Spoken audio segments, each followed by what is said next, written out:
गुरुर्ब्रह्मा गुरुर्विष्णु गुरुर्देवो महेश्वरा गुरुर्साक्षात् परब्रह्मा तस्मै श्री गुरवे नमः।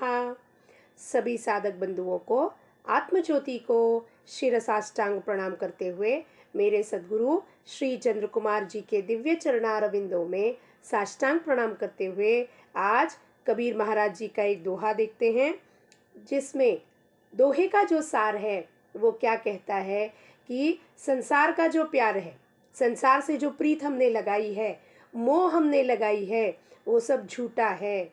वो स्वार्थ पर टिका हुआ है, संसारी स्वार्थ से बना हुआ है, बुना हुआ है। तो उसके अंदर का जो प्यार है वो भी झूठा है, अनात्म वस्तु है। पर उत्तम प्रीति जो है, उत्तम प्रीत जो है वो किससे है? सतगुरु से जो होए वो उत्तम प्रीति है। क्या कहता है दोहा? हम सब उसका श्रवण करते हैं, चिंतन करते हैं, फिर उसका मनन और मथन करेंगे। प्रीति बहुत प्रीति बहुत संसार में, नाना विधि की सोय। उत्तम प्रीति सो जानिए, सतगुरु से जो होय कबीरा, सतगुरु से जो होय। सारा संसार प्यार से भरा हुआ है और ये प्यार नाना विधि युक्त है। पिता पुत्र का प्रेम, माँ बेटे का प्रेम, पड़ोसियों से प्रेम, जीव जंतुओं से, प्राणियों से प्रेम, साधु संतुओं से प्रेम, फिर पति पत्नी का प्रेम, भाई बहन का आपस में प्रेम। लेकिन ये जो प्रेम है, इसका आधार जो है, ये जब प्रपंच जग हमें गोचर होता है, जगत का आधार माया है, माया ही स्वार्थ है। यहाँ पर जो कुछ भी हम लेन देन करते हैं उसमें किसी न किसी के फायदे के बगैर कोई लेन देन नहीं करता। वो मोह और ममत्व जो है इसी बात पर आधारित है। मुझे आपसे कुछ अपेक्षा है, आपको मुझसे कुछ अपेक्षा है। जब अपेक्षाएं पूर्ति नहीं होती तो वहाँ दुख होता है, कलेश होता है और मन प्रताड़ित होता है, पीड़ित होता है। और ये जो है, ऐसा जो प्रेम है, ये प्रेम अशाश्वत है। ये शाश्वत है ही नहीं प्रेम, क्योंकि ये प्रेम जिन वस्तुओं से हम कर रहे हैं, ये वस्तुएं भी अशाश्वत है।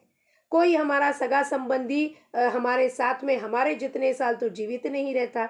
हमारे आगे पीछे, हम उसके आगे या वो हमारे आगे, कभी ना कभी हमें छोड़कर सबे सगी संबंधी छोड़ चले जाते हैं। तो मतलब परमानेंट है क्या? नहीं, यानी अशाश्वत है। अब इन अशाश्वत से जो हमने प्रेम बंधा हुआ है वो भी अशाश्वत है, वो परमानेंट हो ही नहीं सकता। माँ चल बसी तो वो प्रेम खत्म हो जाएगा माँ के ऊपर का। फिर हम कहते हैं हम माँ को याद करते हैं, वो याद यानी मेमोरी में है। वो मेमोरी से हमें क्या होता है, या तो सुखद अनुभव हो सकता है, या चित्त में वो जो वासनाएं हैं उसके वजह से दुखद अनुभव भी हो सकता है।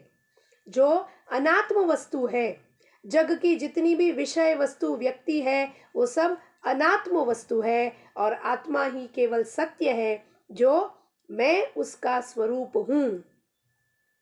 तो ये बात जो है हमें कौन आके समझाएगा? हमारे जीवन में जब सदगुरु का पदार्पण होगा, उनका प्रवेश होगा, वो कहेगा भाई तू सच्चा है और बाकी सब कुछ अनात्म वस्तु है।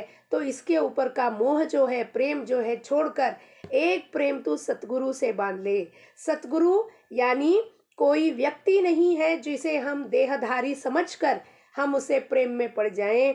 सत यानी वो सद वस्तु परमात्मा ही, निर्गुण निराकार परमात्मा सगुण साकार रूप लेकर हमारे सामने एक गुरु के रूप में, साध्वी के रूप में, तपस्वी के रूप में आ जाता है।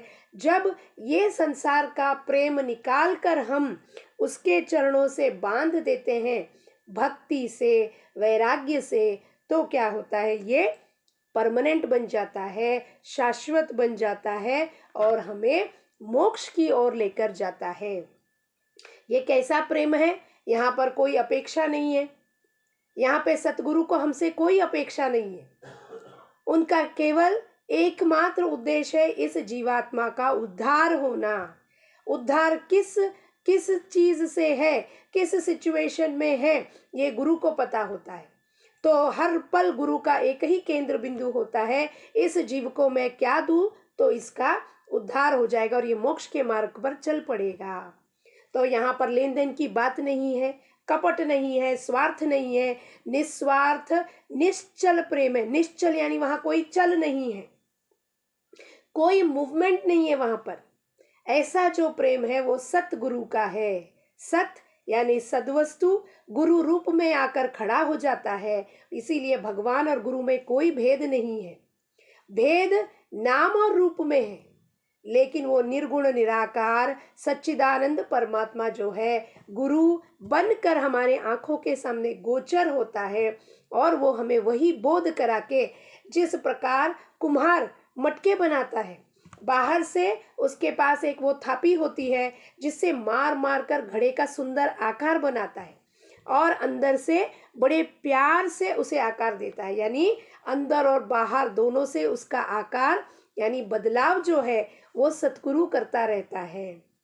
अंदर से सारे कर्मों को धोता रहता है, बाहर से घड़न ऐसा करता है जो देखेगा वो कहेगा भैया इसमें कैसा बदलाव आया है, ये पहले तो ऐसा नहीं था जीव, ये हमारा फ्रेंड है, ये जो कोई भी हमारा मित्र है, आप्त है, पहले तो ऐसा नहीं था, अब क्या बदलाव आया है बाहर भी और इसके वाणी में, उसकी दृष्टि में कैसा बदलाव आया है कि ये कितना मधुर भाषी हो गया है, कितने इसमें भावनाएं बदल गई है। वो जैसे कुम्हार आकार देता है वैसे सतगुरु इस जीवात्मा को आकार देता है। इसके लिए जो प्रीत हम अगर सतगुरु से बांधे तो वो प्रीत शाश्वत परमानेंट हो जाएगा और हमें वो क्या दे देगा, सतगुरु मोक्ष हाथ में दे देगा।